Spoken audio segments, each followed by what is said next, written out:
Hi everyone, welcome back to my channel. Today, I will be sharing the most important topic, how to say no without feeling guilty.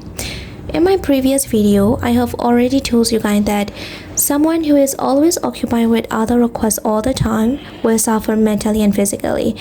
That's why we have to say no for unnecessary things.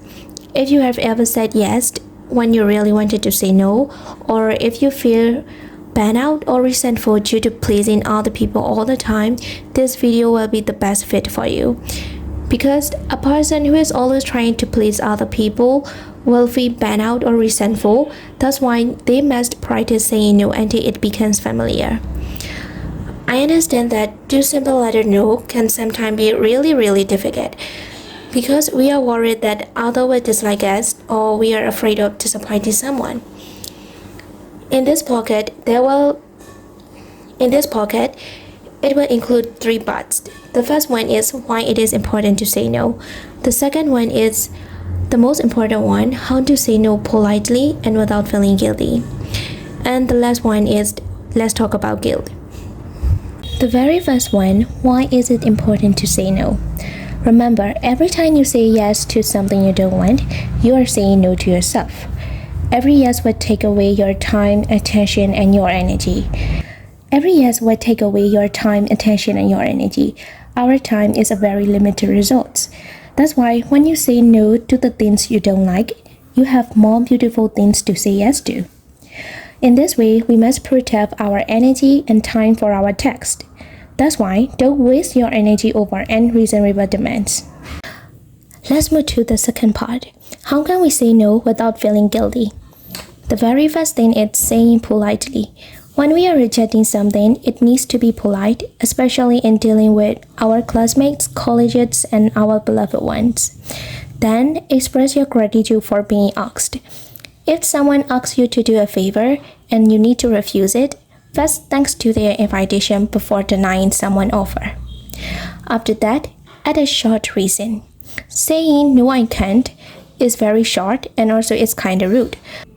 That's why you should give them a short reason why you can't make it. Here you don't need to have long explanation. Let me give you one example. When someone invites you to come a party and you have other things to prioritize, then you can say, thanks for your invitation, but I can't make it right now because I am committed to other tasks. Sometimes, to prevent ourselves from being manipulated or from unreasonable demands, we should say no very firmly. Other time, use affirmative tone. You can say, thanks for your offer, but I will not be able to make it because I have new commitment at this moment. In this way, we can protect ourselves from wasting our time with unreasonable demands. The next one is, let me get back to you. When you are unsure about whether to accept their offer, get space to check in with yourself. Think about pros and cons carefully. I believe that taking a moment will give you better decision. Dealing with your close friends and family members, honesty matters. That's why honest but kind refusal was somehow useful for you. And then the last one is adding suggestion to your no.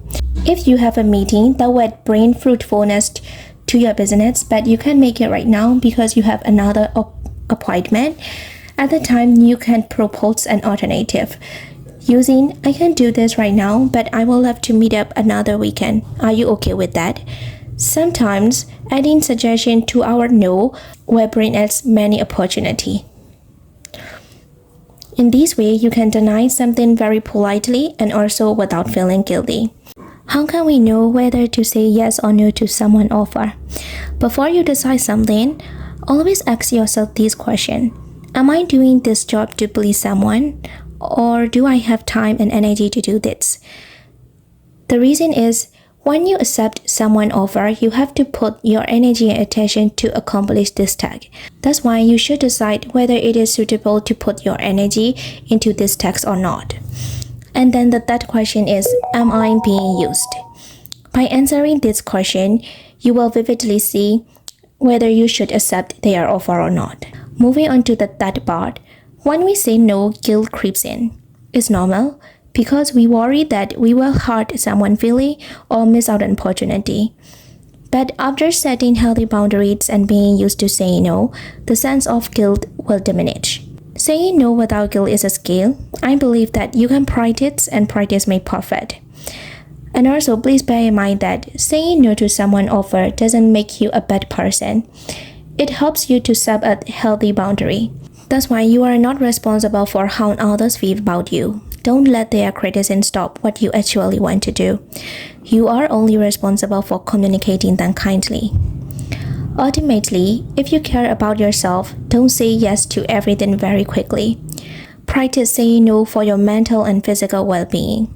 It gives freedom to say yes to what truly matters in your life. In this way, you can produce higher quality work and achieve your career's goal. If this video is helpful for you, give it a thumbs up and subscribe for more weekly content like this.